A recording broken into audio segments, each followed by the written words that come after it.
రోజు ఒక అతను వ్యాపారం చేస్తుంటే రోజుకి ఒక 5 రూపాయలు మాత్రమే సంపాదిస్తున్నాడు. ఒకరోజు దేవుడి కాడికి వెళ్ళి అడుగుతాడు, స్వామి, నాకు నేను రోజుకి ఎంత సంపాదించగలను, నేను ఎంత సంపాదిస్తాను అని అడిగాడు. నువ్వు రోజుకి ఒక నాణ్యం 5 రూపాయలు మాత్రమే సంపాదించగలవు అంటాడు. అలాగే గడిచిపోతుంది. రోజు 5 రూపాయలు సంపాదిస్తున్నాడు, తనకు కావాల్సింది తెచ్చుకుంటున్నాడు, తింటున్నాడు, గడిచిపోతుంది. కొన్ని రోజులకి తనకి పెళ్లి సంబంధం కుదిరి పెళ్ళయింది.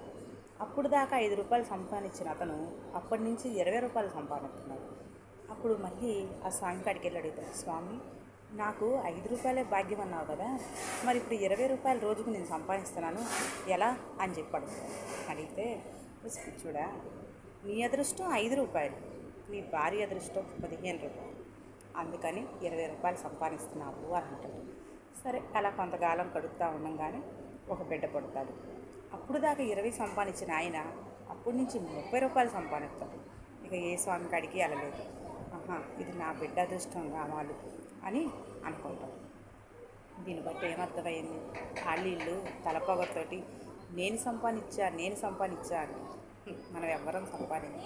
మనం పుడతా వస్తానే మనం కావాల్సింది మన భాగ్యాన్ని దేవుడు మనకు రాసి పంపిస్తాడు.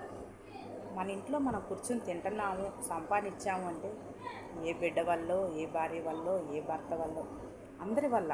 అంతేగాని నాకు నేనే చేశాను, నేనే సంపాదించాను అని ఎప్పుడూ గర్వపడకూడదు. ఏమంటారు?